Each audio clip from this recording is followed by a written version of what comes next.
I believe we need to have a rational, sensible and balanced debate. I will make a decision, but I haven't yet finally made one. I'm clearly of the in tendency, because I think the evidence, the economic evidence, points in that way, quite apart from any political prejudices I might have.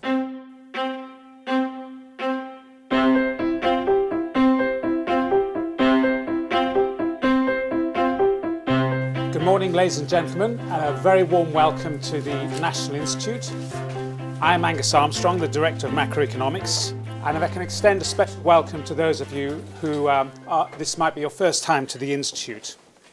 The National Institute is the UK's oldest independent research institution. We're independent of core government funding and any large private or political donors. Our aim is to understand the economic and social forces that affect people's lives, and today's conference certainly fits that bill. In 120 days' time, we have the referendum on our membership to the European Union. Those who think that we should pull out think it's a great chance to get out of a customs union that is destined for stagnation. Those who argue that we should stay in suggest that this would be a huge economic cost and could lead to the end of the United Kingdom as we know it, and even have major ramifications for the European Union. Now, today's programme is supported by the Economic and Social Research Council under their UK in a Changing Europe programme, and Anand Menon is leading that, who's at the back there. For anybody who would like any information on any of the issues around the EU referendum, then I urge you to go to the website ukandeu.com, which is a place where we have all of the information. The Cage Centre from Warwick University has also sponsored today's event. So we have 5 sessions and 14 speakers today. There's been 2 changes to the programme. First, Lucrezia Riechlin has been unable to come, but delighted to say we've got Anatol Koletsky, who's a very well-known political commentator, who's going to be in a place. And Alistair Darling, for personal reasons, can't attend and sends his deep regrets. But we're delighted that we have a perfect substitute with Sir Vince Cable. Now, today also marks the start of the National Institute's work in this area, and we're again very grateful to the ESRC. We have 2 fellowships. Jonathan Porters, who does stalwart work on migration, who's at the back, and I'm fortunate to have one on banking and finance, but also my colleagues Monique Abel, who'll be doing work on trade, and of course the forecast team that will bring out the National Institute's forecast for the what we think are the economic implications of withdrawal. So let me start with our first session. I'm delighted to invite 2 very senior ex-senior cabinet colleagues who've had very prominent careers in economics. Both have been very closely involved in European economic issues. They're going to speak for 15 minutes each to give their views on the EU before taking questions from the floor, and then we'll break for coffee at 11:15. Our first speaker is Lord Lamont, who was Financial Secretary, Chief Secretary and Chancellor of the Exchequer between 1990 and 1993, but perhaps most importantly was pivotal in ensuring the UK had an opt-out from the single currency in the Maastricht Treaty. Lord Lamont is perhaps known as somebody who's on the sceptical side, but has not got come out to the public view either way on the referendum, and will be giving his own thoughts. Sir Vince Cable is one of our most prescient politicians, in particular before the crisis and the problems that were in store. He served as Secretary of State for Business Innovation of Skills Department between 2010 and 2015. As well as, of course, being a Doctor of Economics, he has published many books on the globalisation and many of the economic governance issues that this raises.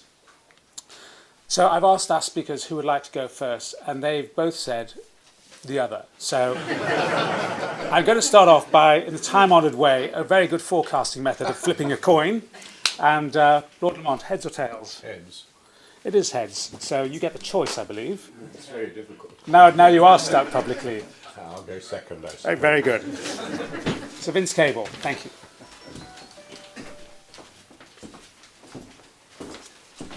Well, thanks to the National Institute for setting this up. Just a few words of introduction about the ground rules. I mean, the way I'm going to approach this, I'm an in. I have been pretty much forever, but I'm not going to approach this as if this is a revivalist meeting. We're trying to be analytical and detached and see both sides of the argument. I think the other terms of reference are that we're talking here about economics. I mean, a lot of the arguments that will flow backwards and forwards in the next few months will be essentially political, and I'm sure one of David Cameron's strongest arguments will be that in a highly chaotic world and lots of threats from various directions, there's great merit in hanging together rather than hanging separately. But I won't go into that whole geopolitical world, just trying to stick to the economic arguments. I think it is quite useful to start with the past.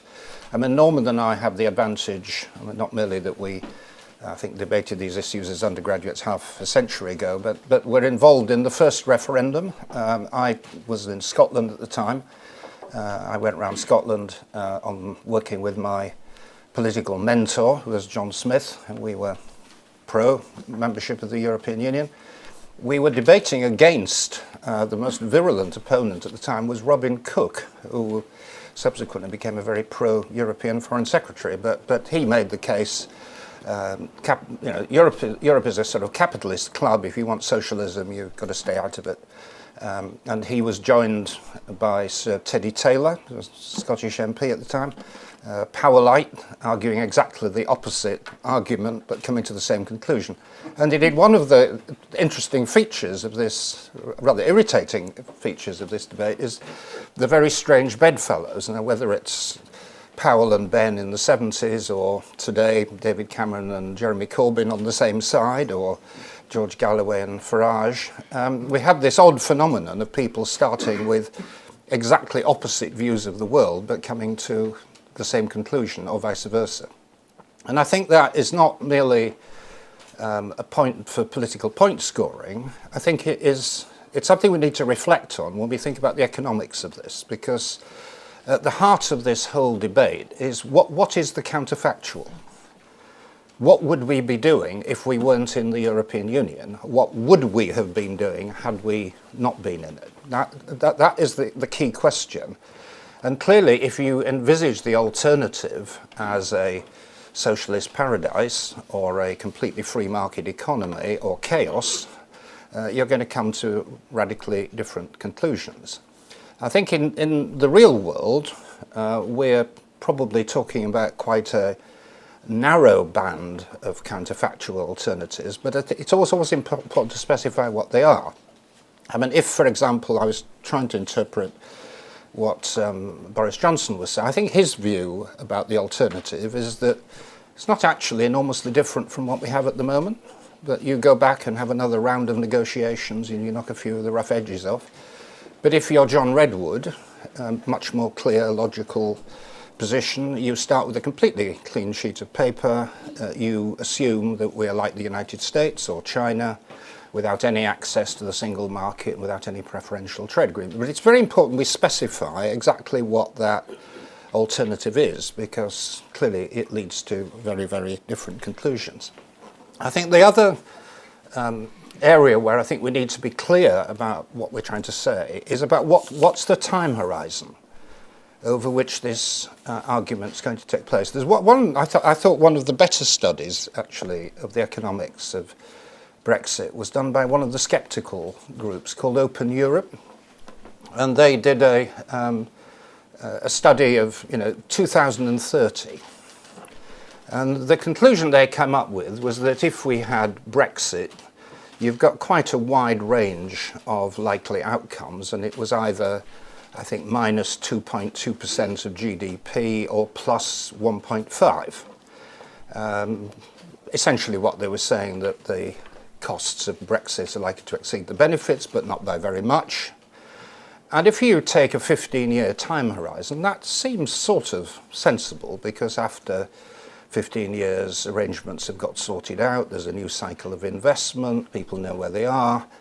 But if you take a 5-year view, it's very, very different, because we've got enormous problems of transition. You know, we're in a currently rather ailing world economy, still on life support system, abnormally low interest rates, a lot of financial upheaval, and the George Osborne warning about taking a leap in the dark has to be seen in that kind of context. So you may well finish up in 15 years with an outcome that isn't massively different from where we are today.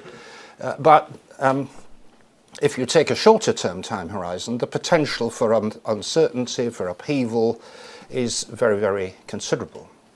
And then the final introductory point I always want to make relates to the issue about counterfactual cases, because we do have one laboratory experiment which we can look at, because when we had the original referendum debate in the mid-1970s, another country was going through exactly the same process, which was Norway.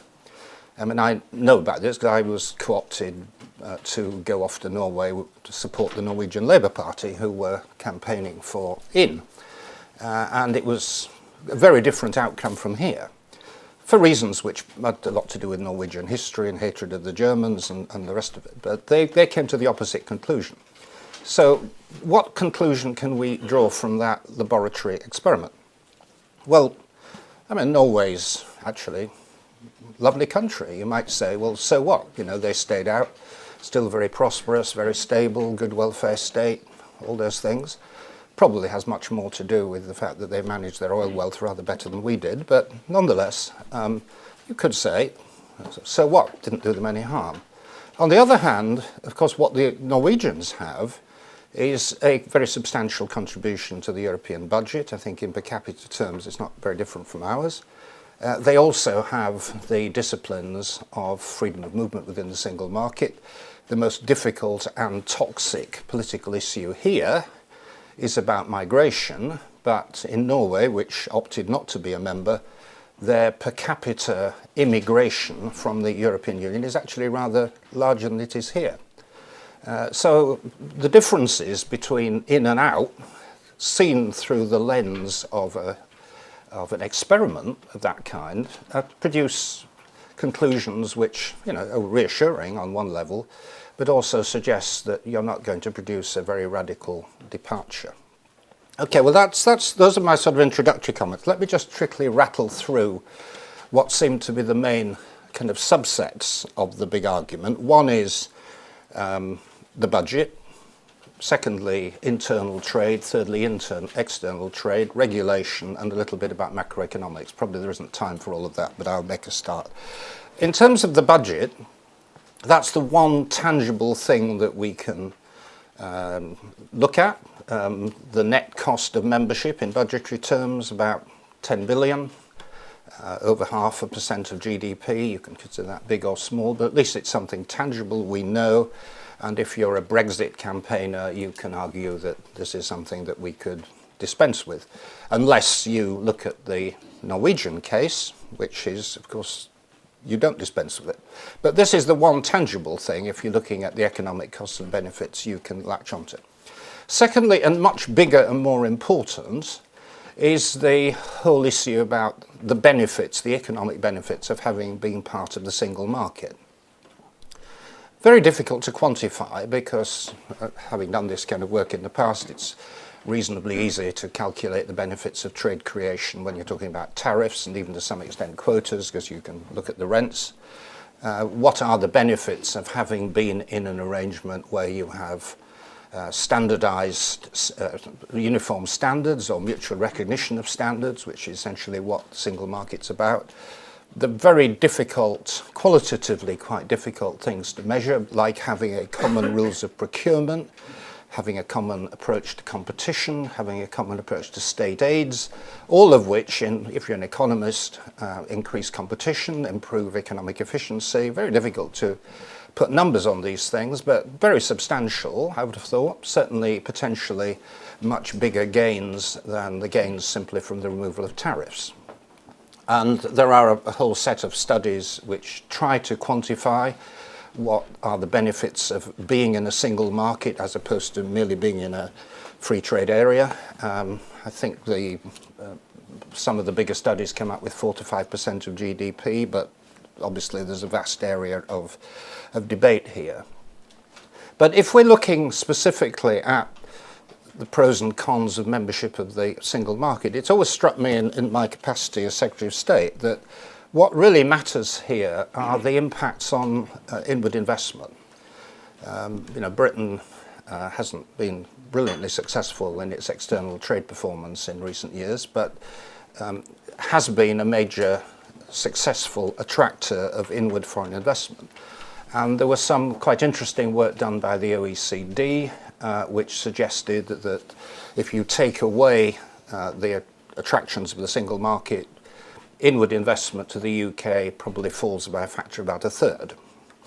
And that, from somebody who spent 5 years talking to inward investors, that strikes me as being fairly plausible. I mean, if you talk to the Japanese car investors, for example, who are thinking about a European supply chain, who build into their calculations the assumption that there is a continuing single market. If you talk to the chemicals industry, who have signed up to the REACH standards, they went through a bit of a pain barrier to do it, but the whole chemical industry is now based on those standards. If you factor in those elements, it's very clear that there is a potentially very major impact on inward investment were we to make a decision to leave the single market, whatever that might mean in practice.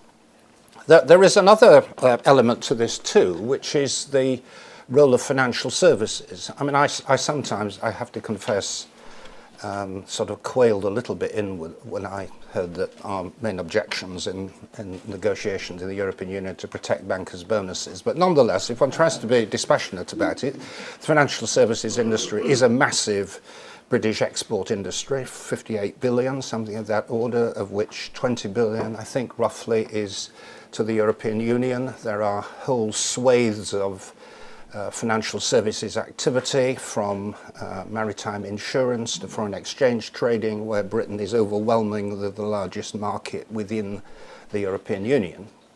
And it's very clear from the comments that have come from the main city institutions that they regard our membership of the single market, the original MiFID rules, which of course have subsequently been updated, as absolutely fundamental to their operations here. How many would actually walk away if we left the European Union? I don't know, but clearly there is a great deal of stake, and they're assuming, and their business models are based on the assumption that we do stay in the European Union. So those are some of the key issues, it seems to me, around the membership of the single market. Secondly, about external trade with third parties. And this is, it does seem to me, this is the area where many of the arguments of the Brexit people are really very flimsy. I mean, there is this argument you keep hearing that somehow or other Britain will be free all of a sudden to engage in trade liberalisation negotiations with other countries. I mean, this makes very little sense when you've actually been involved in these negotiations. Let me just set out a few of the facts here. There's something of the order of 60 countries with which we already have, through the European Union, preferential trade agreements. About 45 of them former Commonwealth, African, Caribbean, Pacific, the other 15 Mediterranean countries, more recently Canada, Korea, Chile, others, and others are in negotiation. Of course, if we left the European Union, all of those would have to be renegotiated from scratch, we assume. Well, we don't know what would happen. They may be renewed on the same basis. They may not be. Then there's the argument that somehow or other it's the European Union that is preventing us from having more liberalised trade agreements with the rest of the world. Well, having been involved in several of them, I mean, India is a good example. It's proving very difficult to have a European Union agreement with India. The Indians are resistant to it. But why?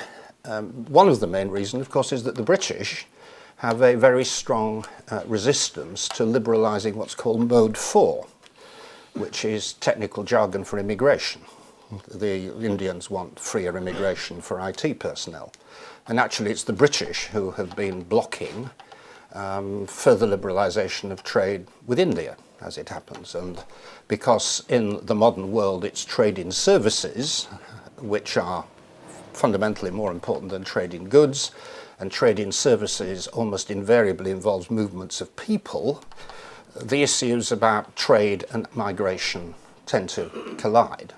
So it's very difficult to see how leaving the European Union would enable us to have even comparable sets of liberalised trade agreements, let alone more. But let's be charitable and just assume that you can start all this from scratch. And let's say Britain were to put itself in the position of Canada. Well, Canada has just reached a trade agreement, a bilateral agreement with the European Union. It took 7 years. Many of the objections came from here, not from protectionist groups within the European Union. And of course the other big trade agreement which is coming through, which is with the United States, the so-called TTIP.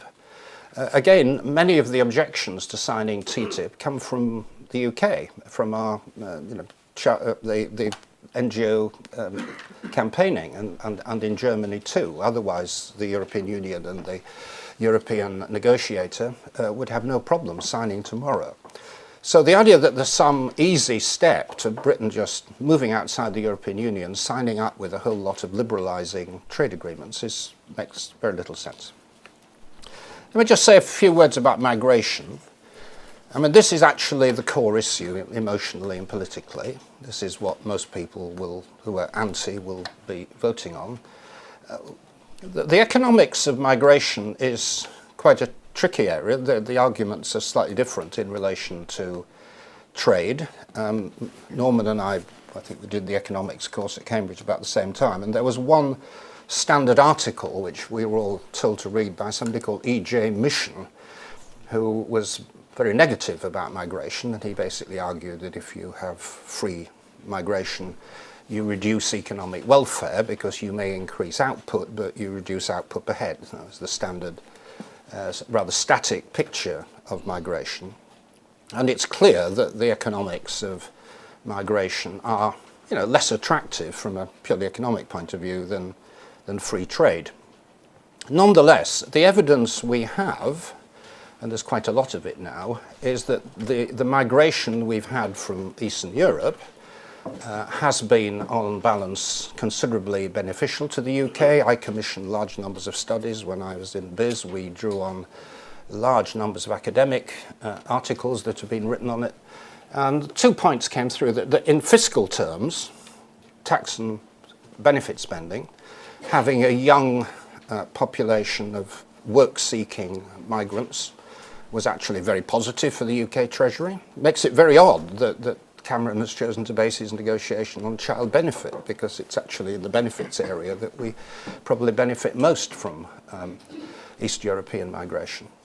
And the other is that because you have a youthful population which is hungry for work, willing to go where the work is, you have all the kind of dynamic benefits which are associated with migration at its best. So I think, the migration arguments, while they will be deeply emotional, the objective evidence that we actually have does point for the benefits of the status quo. Just 2 final points and then I'll wrap up. One of the strongest, or certainly most strongly felt arguments for Brexit is this argument about the terrible weight of regulation from the European Union. And I must confess, having been Secretary of State for 5 years, I never quite got to the heart of what this objection actually was. Because there were very few things that you could actually put your finger on where the European Commission or Council had put through regulations or directives that were seriously damaging to the UK economy. Of course, most of the legislation is to do with the single market, but if you take some of the social stuff, there were odd bits. I mean, there's the Working Time Directive, but we had got an opt-out from that. There have been some unhelpful court rulings recently, but they're not massive. There was the agency workers directives, but the TUC and the CBI broadly agreed they could make this work back in 2009. It wasn't a big issue. And when I look back on my 5 years, I mean, I brought in swathes of regulation relating to social behaviour in the UK. It had nothing whatever to do with the European Union. I just sort of made a list of some of the things that our supposedly centre-right coalition government actually brought in. Shared parental leave, flexible working, rules governing executive pay, strongly anti-corruption laws, stakeholder pensions, beneficial ownership, together with the Vickers reforms on the banking system and much else. None of this came from Brussels. This was because we judged that we needed a good balance between liberalised markets and regulation, and there were many areas where social legislation was beneficial. Let me just finally relate to what is actually the title of this session, which is the impact on the macroeconomy, as opposed to all of the things I've been talking about. It's essentially microeconomics, at least in the way you analyse them. I think there isn't a great deal to say about this, because we have opted out of monetary union. The Stability Pact, the set of fiscal rules, are not stringently observed. There are no penalties attached to them where the UK is concerned. I would worry, actually, at the present, that our own government is pursuing fiscal policy which is excessively restrictive under current conditions, is far too restrictive in respect of public investment.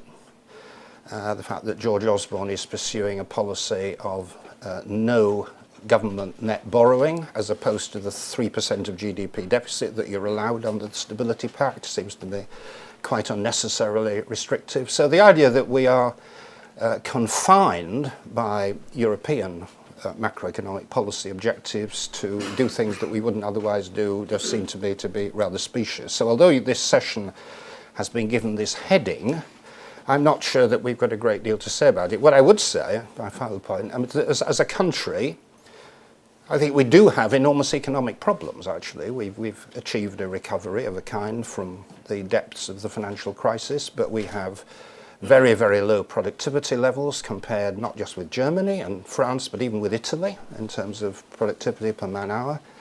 We have a massively dysfunctional and distorting property market, and none of these things are caused by the European Union. The problems we have to address here if we're going to improve our long-term growth performance. So I hope that's helpful in at least setting out the key areas of discussion, but thank you very much for listening.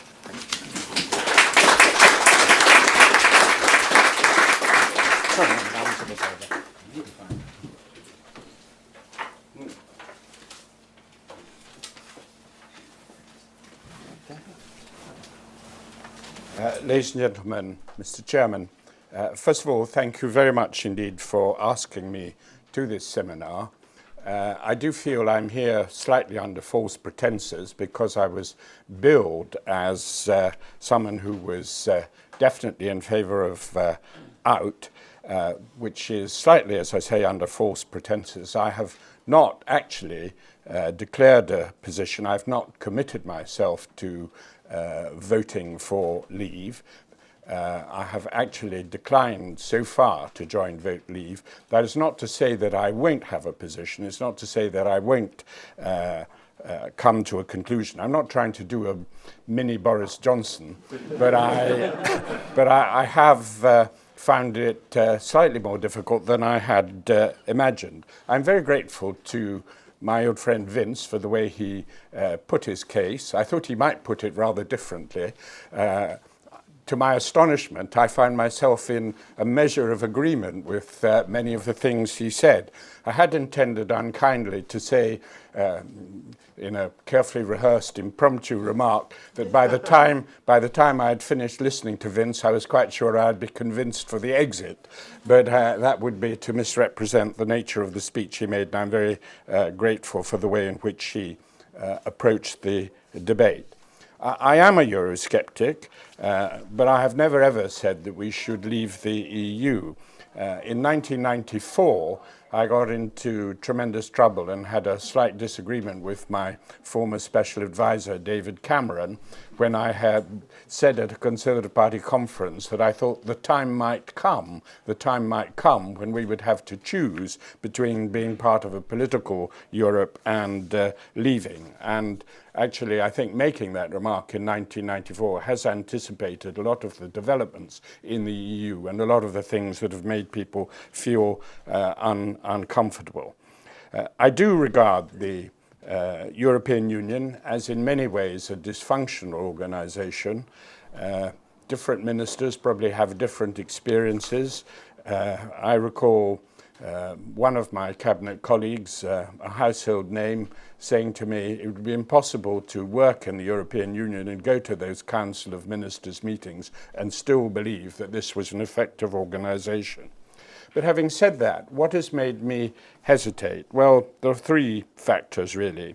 One, confidence. However rational fears may be, there will be issues of confidence. I think it was Keynes who once said that if businessmen believed that the arrival of swallows was bad for business, the arrival of swallows would be bad for business. It doesn't matter how irrational people are, confidence is an important and concrete factor. Secondly, I worry a bit about influence. The EU I do regard as ineffective, incoherent in many ways, but nonetheless it is a forum that has a certain perception of mattering. And then thirdly, and I will address this issue, there is that of the financial services sector industry, which is very important to the UK economy. Now, I appreciate I'm here to talk about economics, but for me, the decision about whether we should remain in the EU will not be entirely about economics. It is about politics. It is about democracy. It is about the freedom of our courts and the freedom of our parliaments to make our own laws. I was personally appalled by the way that Greece was treated by the European Union. I found it astonishing that after a general election and after a referendum on the austerity measures that the EU should have behaved in such a draconian, such a high-handed manner towards Greece. I didn't believe that the policies being urged on the Greek government, this is not to excuse the past errors that previous Greek governments had made, but I just did not believe that the degree of austerity made any sense whatsoever. And in fact, it was increasing the debt to GDP ratio of Greece and making the repayment possibility of Greek debt even more unlikely than it already was. To me, that displayed a certain contempt for democracy in the EU, the same contempt that we've seen when we've had treaties put to successive referendums again and again until one got the right result.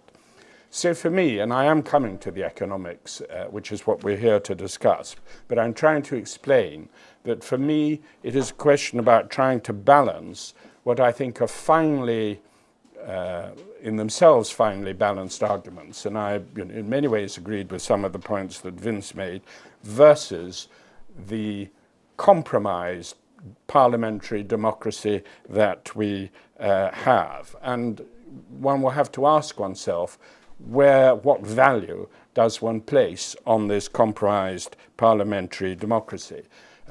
We're told all the time, but what are you talking about? The Council of Ministers, everybody there is elected. But unfortunately, we only have a 10% say in the weighted voting system of the Council of Ministers. And once laws are passed at the European Union level, it is extremely difficult to reverse them. Democracy, in my opinion, should not be a one-way street. One parliament should not be able to bind its successors, and it is extraordinarily difficult to unravel European legislation. Coming to the economic arguments, which is why you asked me, I of course would have preferred a reformed European Union, but I have to say, although I think the Prime Minister probably got as good a list of concessions as could be got, I remain sceptical whether what has been negotiated really alters the nature of the EU, whether it in any meaningful sense really can be called reform. Coming to the economic issues, the Prime Minister himself has said that, of course, and this is the way he put it, Britain could survive economically outside the EU. Well, I believe that too. There are plenty of estimates, and Vince referred to some of them, of the effects on GDP over the longer term. They vary, according to the studies I've been able to find, from plus 1.6% to minus 2.5% of GDP. I think that was the figure Vince quoted. Frankly, I think all these forecasts should be taken with a very large pinch of salt. It's just, in fact, impossible to know. The Yes campaign, I've noticed, already goes on endlessly saying, what is your alternative to the EU? Well, at the very worst, the alternative would be the WTO. It would be access to the single market on the same terms that the US, Japan, and China all trade with the EU. Of course, they have to observe the rules of the single market, just as anybody exporting to a foreign market has to do. But we would trade on the basis, if we were forced back to the WTO position, we would have the most favoured nation treatment, and of course it would be difficult for the EU under the WTO rules to impose tariffs on goods where no tariffs existed before. But of course, it probably wouldn't be a WTO arrangement. It probably would be a special agreement modelled on that, I would suggest, that has been negotiated by Canada. Vince referred to it, the CETA agreement, which removed 100% of tariffs on traded goods and 97% of those on agricultural goods. Obviously, it excludes services, and I will come to services because I think there would have to be, in any negotiated deal between Britain and the EU, a special deal for services. The Yes campaign endlessly say, but what exactly is the alternative that you are advocating? Of course, the people who press this endlessly know that that is an unanswerable question because it would be subject to negotiation. The real question is, would it be practical, would it be feasible, would it be politically negotiable to get a free trade agreement with the European Union once we had left? Well, I believe the answer is yes. And so do many people whose opinion matters in the EU. Mr. Schäuble, the German finance minister, has said that a free trade agreement should be negotiable between Britain and the EU. The economics minister of Germany has said not just that it ought to be achievable, it would be a necessity from a German point of view. Even Jacques Delors, in an interview with Handelsblatt, said this: if the British cannot support the trend towards more integration in Europe, we can nevertheless remain friends. I could imagine a form such as a European Economic Area or a free trade agreement. And other people in Brussels have said the same.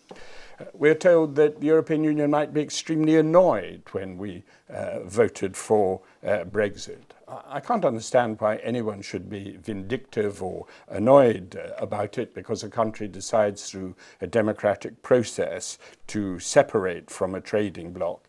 And of course, Article 9 of the TEU actually places an obligation on the EU to have friendly and good relations with its immediate neighbours. But above all, it is in the interest of the European Union, as much as it is in our interest, to reach a negotiated settlement. Germany sees and knows that the UK is the largest market for German cars. In fact, it is the largest trading partner, even larger than the United States, for German traded goods. The argument is put forward endlessly with reference to Norway and Switzerland, oh, you would have no say on the rules. Well, we only have a 10% say anyway, but I think this description of Norway, which is endlessly said, is somewhat oversimplified. I did actually meet some of the lawyers who act for the European Economic Area and discuss this issue with them. It is actually the situation that EEA countries, including Norway, can reject a directive, and indeed they originally rejected the Postal Services directive. But more importantly, the EU has an elaborate, unless they're just a bunch of hypocrites, you can see it on the website, elaborate series of committees, the so-called comitology committees, which do consult the EEA countries about proposed regulations. And of course, even before it goes to the comitology procedure, there are a whole series of negotiations, often at an international level. I think when we consider the debate about trade, we have to remind ourselves, or remind some of the politicians, that trade is not a form of warfare. Trade is undertaken for mutual advantage, and what creates a market is willing buyers and willing sellers. Trade is not determined primarily by political agreements or people sitting behind desks in Whitehall or in Brussels.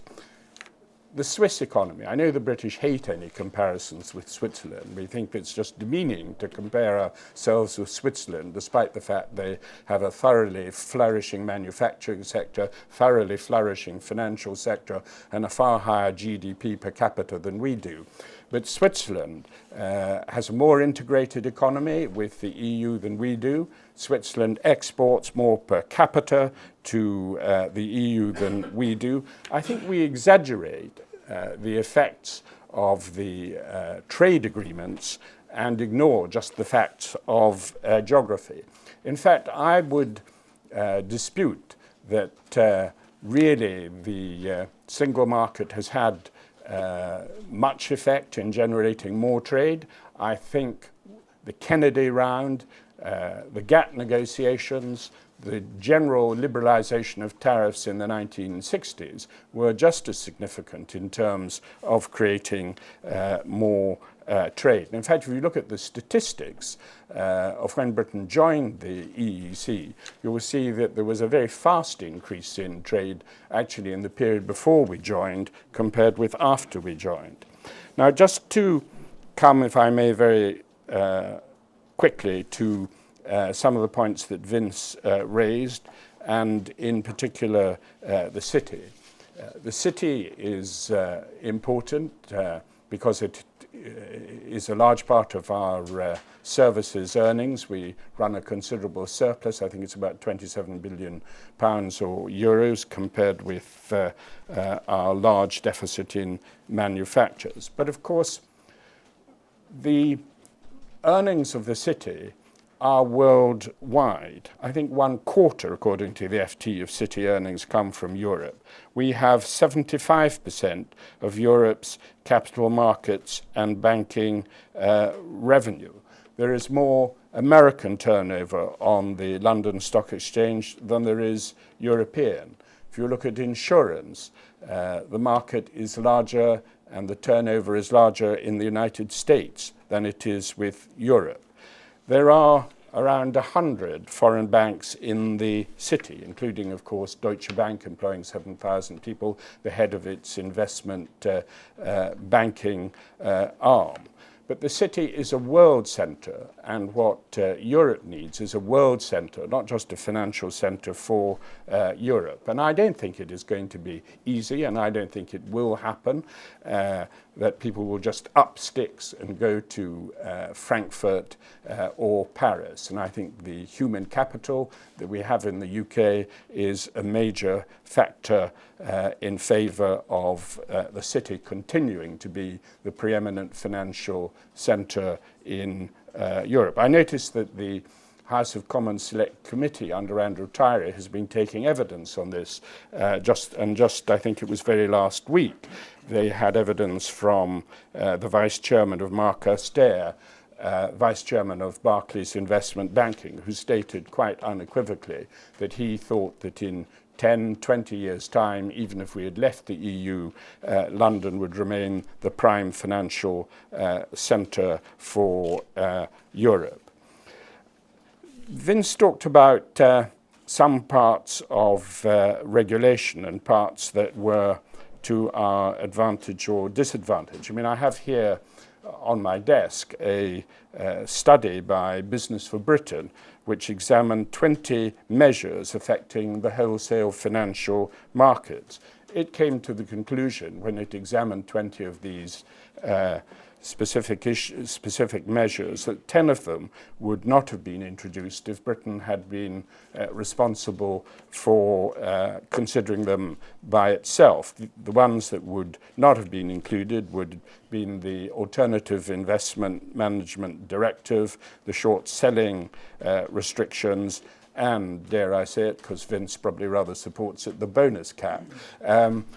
One might be in favour of a bonus cap, but I don't actually see why it should be introduced at a European level. And actually, I think it's a very stupid measure in any case, which distorts pay structures and probably has the effect of increasing basic pay. There is, of course, the issue of passporting versus the need to incorporate. All I will say is I've discussed this with a number of people in the city, including chairmen of some of the clearing banks. I don't think that is such a great issue, and it doesn't seem to have stopped the Swiss banks from servicing the single market of Europe as well. On the issue of immigration, Vince referred to this, and I know that the admirable Jonathan Portes, who used to work for me when I was in the Treasury. I'm afraid I have very different views from Jonathan on the issue of immigration. Of course, it is a sensitive subject. Of course, we have a need for some immigration. We have a need for certain skilled people. We have a need for certain unskilled people. I nonetheless think there is quite a strong case for a tighter control on the level of unskilled immigration into the country. I think the debate on immigration has been somewhat distorted by political correctness, a reluctance to discuss it. I think it's very important to distinguish between the effects of migration on GDP and the effects of migration on GDP per capita, which I would say is the real measure of the benefits or otherwise of immigration. Vince referred to various migration economists. I would refer to the Cuban Rojas at Harvard, who has argued that the main benefits of immigration go largely to the immigrants rather than to the pre-existing population.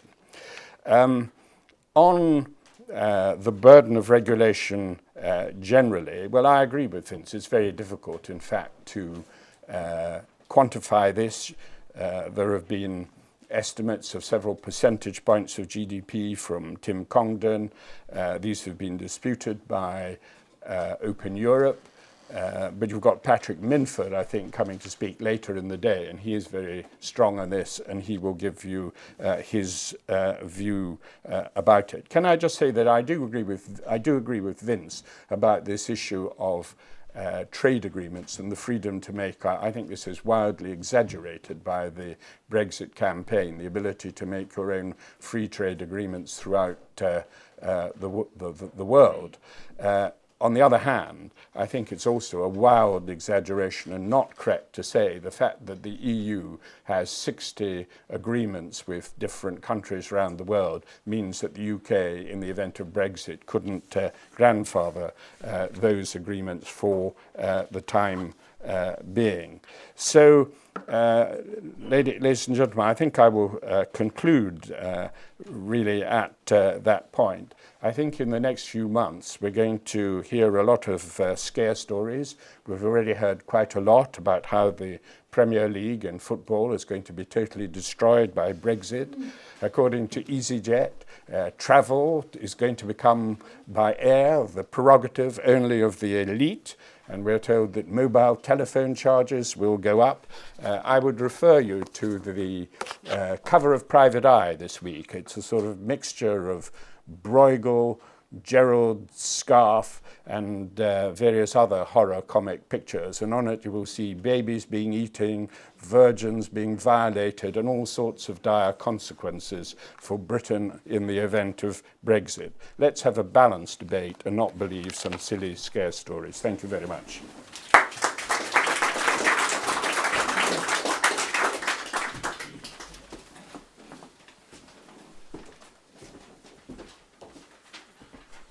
Thank you very much, Lord Lamont and Sir Vince. We have about 20 minutes for questions from the audience, and one gentleman's already put his hand up before I even asked. But since you did, can you tell us your name and affiliation, please, before you start? John Hills from ITV News. Lord Lamont, you mentioned scare stories. Have we had one this morning in the Times? The business leaders who have signed a letter warning that the economy is at risk. How should the people of Britain interpret that? Well, I've no desire to appear on the news tonight whatsoever. I would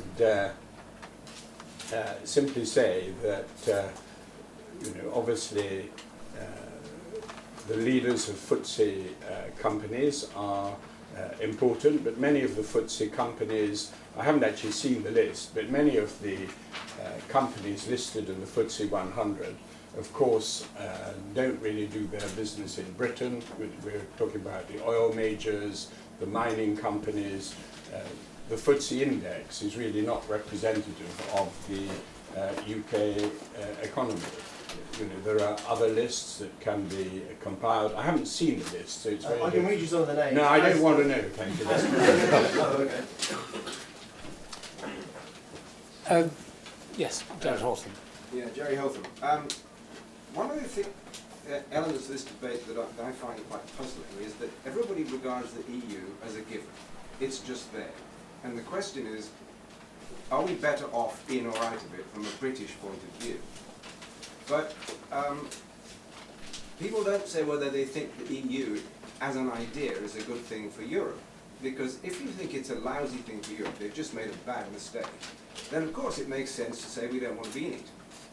If on the other hand we think actually it's a good thing for Europe, if we as the UK could do better as a free rider, if we got out, we could enjoy the benefits of its existence while not paying any of the costs, I can see that's economically rational from a certain point of view, but it's also rather dishonourable, isn't it? I mean, if it's a public good, we should play our part in supporting it. And people are never clear about whether they think that we'd just be better off as a free rider, or whether the whole thing is just a catastrophic error. And, whether we're being shifty, or whether we just want to depart from the whole idea of cooperation across Europe. What's your view of the EU for the Europeans? So, Dennis, do you want to start off with this? Yes, I think your basic point about the European Union being a public good. I mean, the alternative, of course, is that some of the demons in Europe, which are essentially nationalistic, were given free rein. One of the anxieties about Brexit, of course, is that you unleash a lot of these forces. I mean, the most contentious issue at an emotional level for the British public tends to be about Eastern European immigration. What we've tended to forget is that this whole problem has arisen because of the rapid incorporation of former communist countries in Eastern Europe into the European Union, which at the time, I think we all thought was a massive forward historical step. And the reason it's become controversial was that the British, Tony Blair government particularly, felt that we should endorse and validate this massive positive step forward, former countries under totalitarian rule becoming part of a democratic free trading group. We also thought it would impede deepening. Yeah. thought widening would impede deepening, and we were in favour of it. We're reaping what we've sown. Well, indeed, and the single market, which was Lord Cofield, but I think inspired by Mrs. Thatcher, was a vision of Europe which we now complain about and want to be exempted from in a variety of ways, but undoubtedly is a public good. I mean, I think it's a good idea to have some sort of supranational organisation in Europe, but I think the European Union has developed in a wrong direction, and it has become, to a considerable extent, about an intended political union. I think it would be much better if we'd had foreign policy cooperation and we'd had the creation of the market, free trade. But I don't think a lot of the other integration issues, I think there is too much regulation, I think there's too much integration, I think it's unnecessary. I don't think we need to have a European Parliament unless you are in favour of moving towards a political union. So, for my mind, I wouldn't go so far as to say the European Union was a mistake, but I think it's gone in a wrong direction, not a direction that I would want to go. I think it was put very well by Umberto Eco, who died this week. And Umberto Eco referred to the sense of European identity, and he said that does exist, but actually the sense of national identity for the vast majority of individuals in Europe is still greater, and the sense of European identity, he said, was very shallow. And I think what has happened in Europe is they've ignored too much the strong sense of national identity. There is very much in this country, but to some extent I think in other countries as well. I think in Britain there's far less willingness to submerge or merge our identity into a common European identity. I think that is for historical reasons, different histories compared with continental Europe. So, as I say, I think Europe has gone in a wrong direction. I don't accept the analogy of being a free rider. You could cooperate with Europe. You don't have. There's nothing. You're not a free rider by trading with somebody. And as I say, a market is created by buyers and sellers. I see nothing dishonourable in trading with an entity that has come into being, even if you don't entirely share where it's going to go. Lord Lamont, I just noticed that you didn't mention currency in the list of things that you would share, and so I can't help but ask, in a list of things that you would share within the European Union or the European countries, it was a good idea to share, such as defence and foreign relations and so on. Do you think that the euro currency project has been a mistake for the Eurozone, and if so, do you think it's time to start? I didn't mention it because I thought it was blindingly obvious. That's the second time I've been caught out in this way within a few weeks. I did a wargaming session with Open Europe on the consequences of Brexit, and I was on one side of the table and there were 8 or 9 former ministers who were giving me a really hard time. About how awful it was, and how they were going to drive a very hard bargain. And the Pole, who was a former Polish minister, said, well, we've got to give Britain a hard time because otherwise other people will want to leave the EU, which I thought was a rather extraordinary argument to put forward. But at one point during this dialogue, as an aside, not as a central topic of conversation, but just as a given, I said, well, of course, the euro has been a great mistake, at which point they all erupted in anger. And John Bruton was particularly outspoken, saying, imagine the chaos if we'd had all these individual currencies. Well, I don't believe that for 1 minute. I think Europe would have sorted out its problems rather more quickly. But I didn't say, obviously, I think the monetary union is a bad idea. When you introduced me, you referred to the fact I spent a dreary year of my life negotiating our non-participation in it.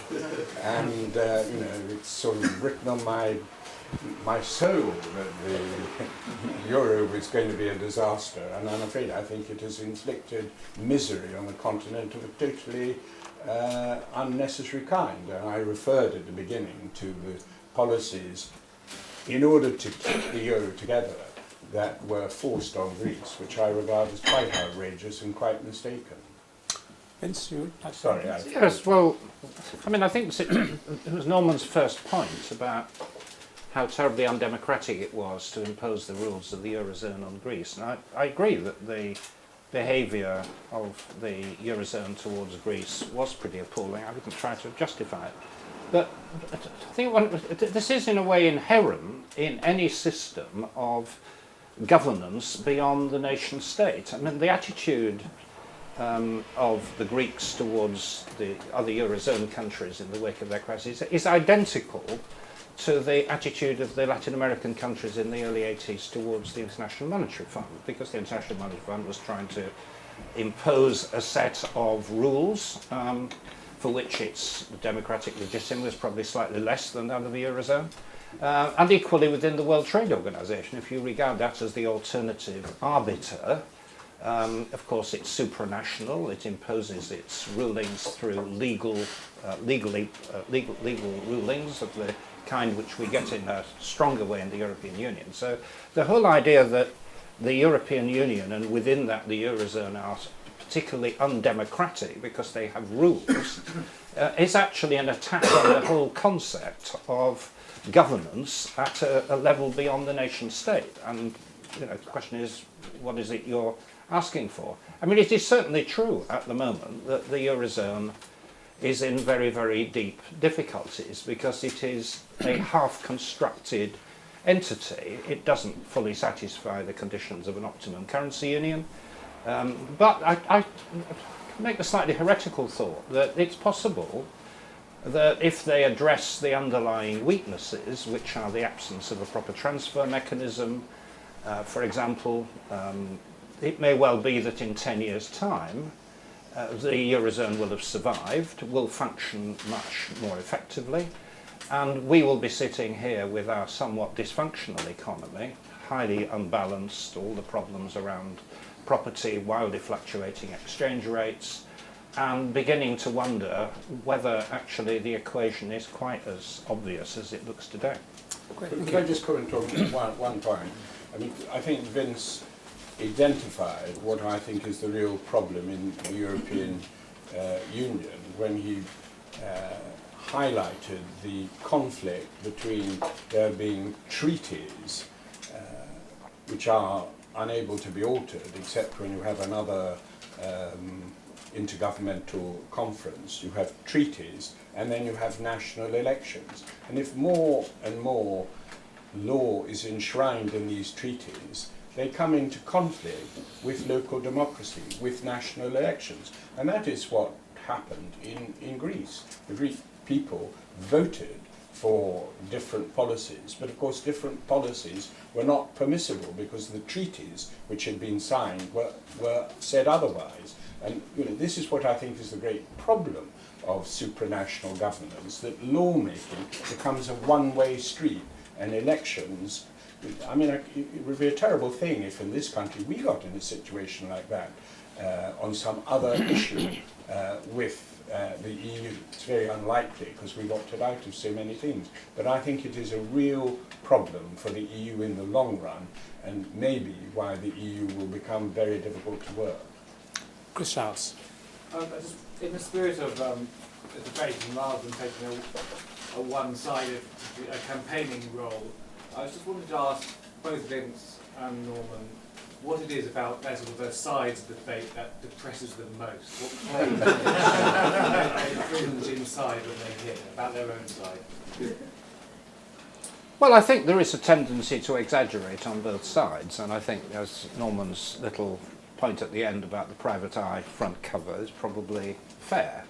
That if I were to put myself in the Brexit camp, which I'm not going to do, I mean, you could certainly get your way towards some kind of sensible outcome eventually. I mean, the world is not going to collapse, and one shouldn't resort to hyperbole. I do think, however, there are some very, very real problems of disruption and uncertainty and lack of confidence and potentially very bad outcomes if we were to leave. But your question is, what are both sides getting wrong? And I think the central issue on both sides is the tendency to exaggerate wildly.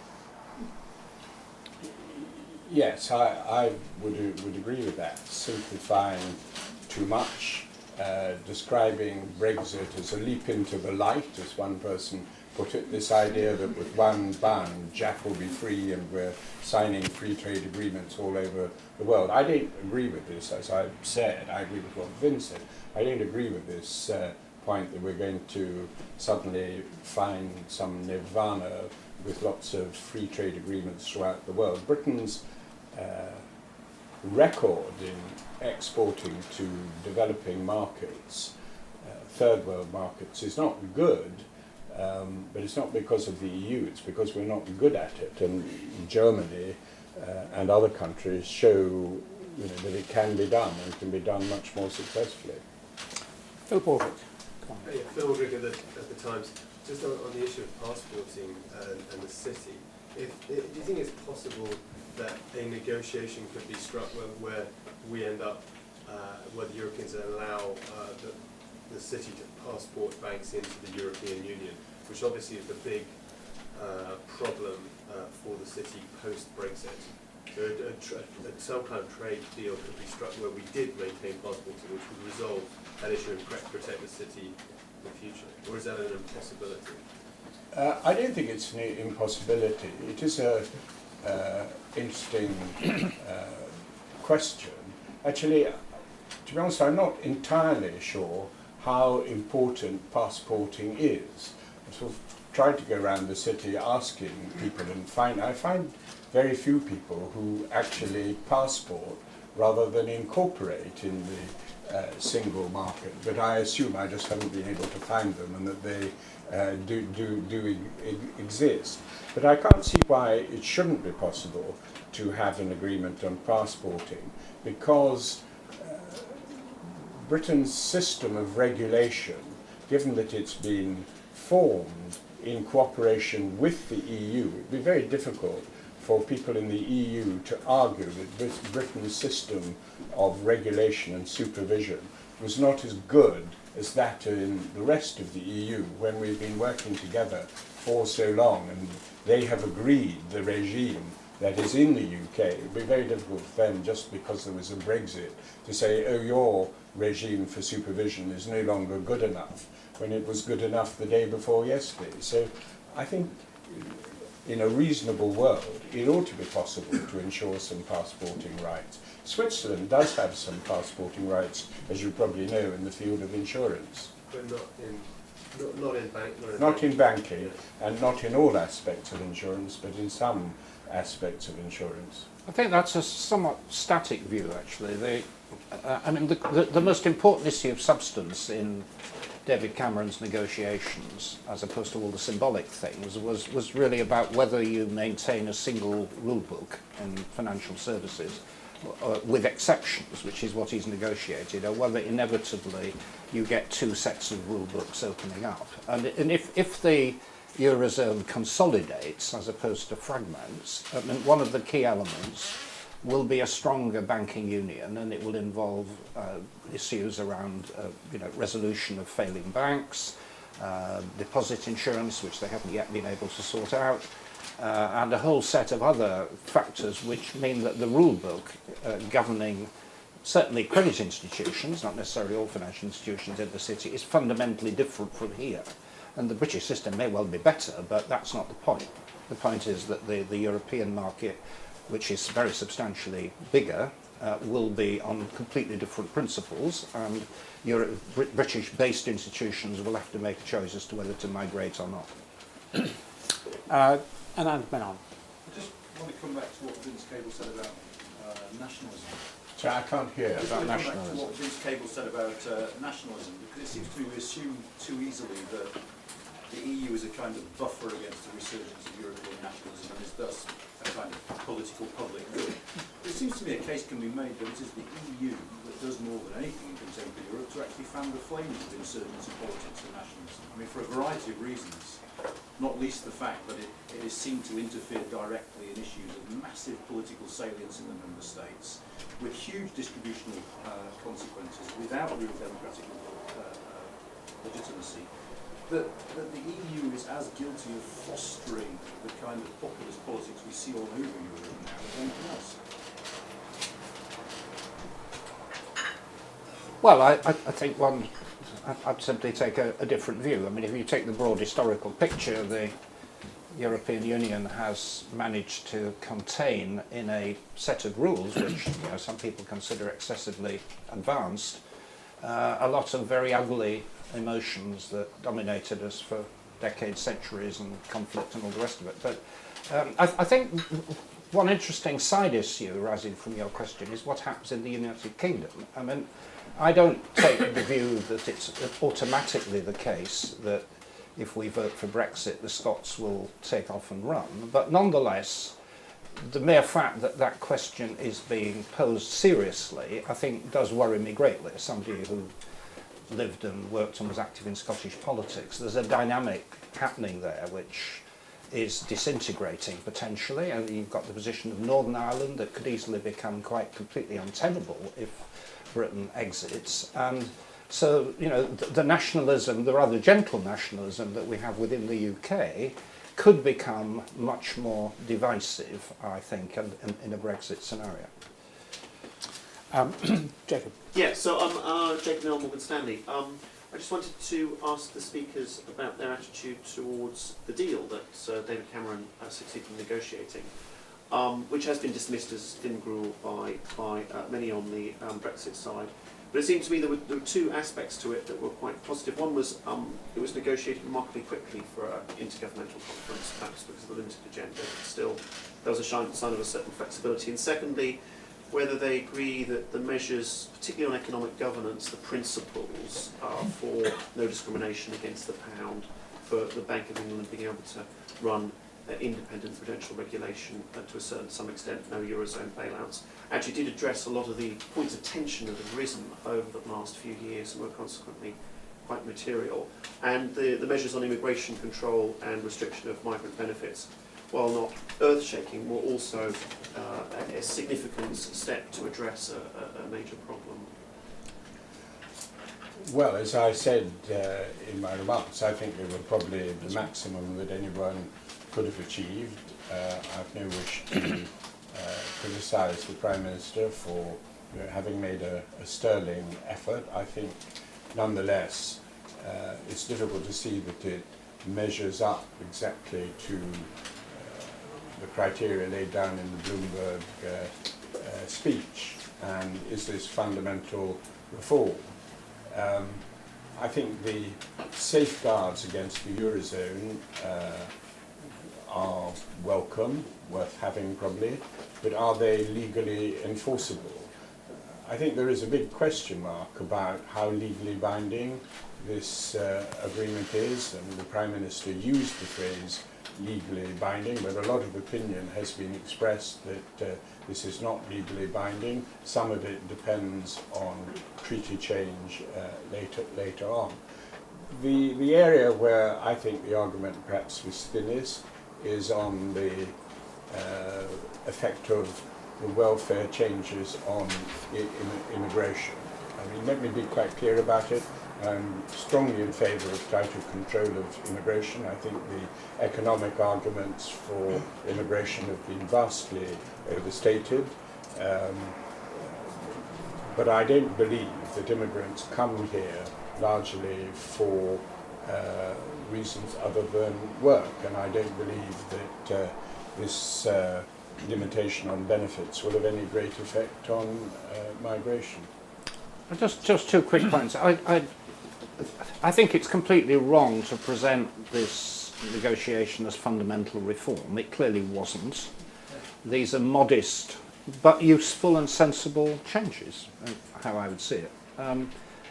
I think the mistake I think David Cameron's made, and many of the other people around him, is to argue that the best way to achieve reform in the European Union is through these set-piece big negotiations. Actually, there is an enormous amount of reform going on in the European Union, in the kind that the British have long pushed for. One of the things I established with my colleagues, ministerial colleagues in Viz, was setting up what we called a like-minded group. This were 15 or so governments in Europe that basically shared the British agenda on, deepening the single market, digital trade, services, more liberalisation of trade with the rest of the world, deregulation of the more cumbersome measures, and there was a kind of active working programme to just gradually move in that direction, and it was happening. And that actually is the way you make progress, rather than through these sort of set-piece, semi-military battles, which a great deal of pride and prestige hangs on the outcome. Okay, we're just about run out of time, but there's a few other hands up. So there's 3 people who have been putting their hands up. This lady, and then this gentleman, and then Vicky Price. Madam. Sheila Page. I wonder if you could say something about services other than the city. You rather poo-poo services other than financial services. I mean, it isn't trivial to lose the logistics gains that EasyJet's been talking about, although you rather poo-pooed it. But more generally, the whole single European market on services was a British initiative in the early 90s. It isn't covered by GATT, unlike the goods, which would largely be covered by GATT. How much would you expect either to be able to renegotiate or to lose by exiting? Okay, this gentleman here. A sense in which if you use a blunt instrument, you get a blunt debate. It would be good to know from each of you whether the referendum itself was a good idea. Okay. And Vicky Price, back. Yes, it's linked with that really. I mean, given that we both thought that the 2 camps are exaggerating, but at the end of the day, it's going to be a decision by the population who won't understand all these tiny details about jobs and security. If the case cannot be made with any certainty from either, then we may well end up with a very, very close result, or even accidental Brexit. And really the issue for me is what then? So would you like to take on either all 3, or take your selection from those 3 things? Well, I think let me take the last first. I think when we argued in the coalition about the merits of going forward with a referendum on Scottish independence, the argument against having it was that a referendum is a never-endum, because nobody ever accepts the outcome unless it's overwhelming one way or the other. And I fear that having a referendum, and having it now, when the European Union is itself in a state of flux and facing considerable difficulties around the Eurozone, the refugee crisis, is highly destabilising. It's highly destabilising for the UK and indeed for the rest of Europe. The likelihood is that the outcome will be close, and that there will be people on both sides who will therefore not accept the outcome, and that we will probably then spend years of not just renegotiating a new set of arrangements, but arguing with ourselves internally about whether we're in Europe or not. I mean, although the Lib Dems in the coalition agreed with David Cameron on many of the substantive issues he's pursuing, we strongly opposed his wish to have a referendum and to commit himself for what seemed to be internal Conservative Party reasons. And I remain of the view that it's a thoroughly bad idea and can do nothing but harm. Lord Lamont? I think it was necessary to have a referendum. I think it's right to have a referendum. We haven't had one for 40 years. During that time, the nature of the European Union has profoundly changed.